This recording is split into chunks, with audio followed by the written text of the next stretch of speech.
ഞാൻ ഇന്ന് എന്റെ അടുത്ത് വന്ന സുബഹിസ്കാരം കഴിഞ്ഞിരുന്നപ്പോഴും ഇന്നലെ ഞാൻ കാസർഗോഡ് ജില്ലയിലും ആ ഭാഗങ്ങളിലൊക്കെ സ്റ്റേജിൽ ഇങ്ങനെ മുസാഫത്തിന് ഇരിക്കുമ്പോ എന്റെ മുമ്പിലൂടെ പോകുന്ന കുട്ടികളൊക്കെ പല ചെറുപ്പക്കാരും കാണുമ്പോ വലിയ സങ്കടം.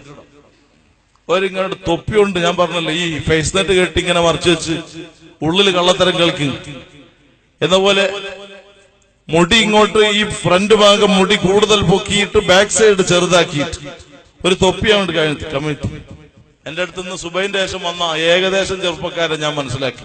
എന്റെ മുമ്പിൽ ഒരു വലിയ ആ തൊപ്പി ഇട്ടിട്ട് ഈ കാസർഗോഡൻ തൊപ്പി ഉണ്ടല്ലോ, അവര് മന്ത്രിക്കാൻ തലയാത്തുമ്പോ ഞാൻ ആ തൊപ്പി അങ്ങ് നീക്കും. തൊപ്പിങ് എടുത്തിട്ട് ഇവിടെ വെച്ച് നോക്കുമ്പോ മുടി സുബ്ഹാനല്ലാഹ് ഇത്ര മുടി ഇവിടെ ഒന്നുമില്ല, ഇവിടെ മുട്ട. കടുത്ത ഹറാമാണത്. മുസ്ലിമീങ്ങൾ അറിയണം, മുസ്ലിം ചെറുപ്പക്കാരൻ അറിയണം, നിനക്ക് എവിടെ നിന്ന് കിട്ടിയതാ ഈ കോലം? നീ ആരെയാണ് അനുകരിച്ചത്? ആരാ നിന്നെ ഇത് പഠിപ്പിച്ചത്? ഇത് റസൂലുള്ള പഠിപ്പിച്ച ഷിആറല്ല, ഇത് മുസ്ലിമിന്റെ കോലം അല്ല, ഇത് ഖുർആൻ അംഗീകരിക്കുന്നവർക്ക് പറ്റില്ല. അതുകൊണ്ട് ഈ മുടി പൊക്കിയിട്ട് സൈഡ് ഭാഗം ചെറുതാക്കി ബാക്ക് ചെറുതാക്കിയിട്ടുള്ള ഈ മുസ്ലിം പുരുഷന്മാരുടെ ഇന്നത്തെ ചെറുപ്പക്കാരുടെ ഈ ഹെയർ സ്റ്റൈൽ, ഈ കട്ടിങ്, അത് കടുത്ത ഹറാമാണ്, ഒരു സംശയവും വേണ്ട. നീ കാലാകാലം നരകക്കുണ്ടിൽ കിടക്കാൻ, നിന്റെ മനസ്സിന്റെ ധൈര്യം നഷ്ടപ്പെടാൻ, നിന്റെ ആയുസ് ചുരുങ്ങാൻ, നിന്റെ അഭിമാനം നഷ്ടപ്പെടാൻ, നിനക്ക് കടുകടുത്ത പരീക്ഷണങ്ങൾ നേരിടാൻ അത് കാരണമാണെന്ന് നീ അറിയണം.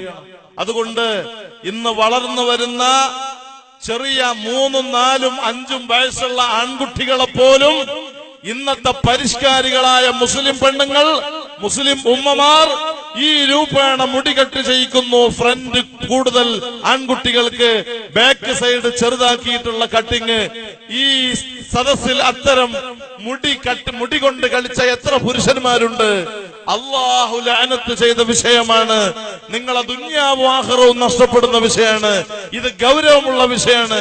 അതുകൊണ്ട് ആരെങ്കിലും ആ രൂപേണ മുടി കട്ട് ചെയ്തിട്ടുണ്ടെങ്കിൽ നാളെ തന്നെ പോയിട്ട് നിങ്ങൾ ഇസ്ലാമിന്റെ കോലം കെട്ടാൻ, ഈ ഹറാമിന്റെ ഈ പരിഷ്കാര, ഇത് പാശ്ചാത്യ കോലം, ഈ പൈശാചിക കോലം, ഈ ഭ്രാന്തമായ കോലം, അത് ഒഴിവാക്കാൻ ഈമാനുള്ള, ബുദ്ധിയുള്ള, ഖുർആൻ വിശ്വസിക്കുന്ന, അള്ളാഹുവിൽ വിശ്വസിക്കുന്ന, നബി സല്ലല്ലാഹു അലൈഹി വസല്ലം തങ്ങളെ സ്നേഹിക്കുന്ന മുസ്ലിമീങ്ങൾ അതിന് തയ്യാറാകണമെന്ന് സാന്ദർഭികമായി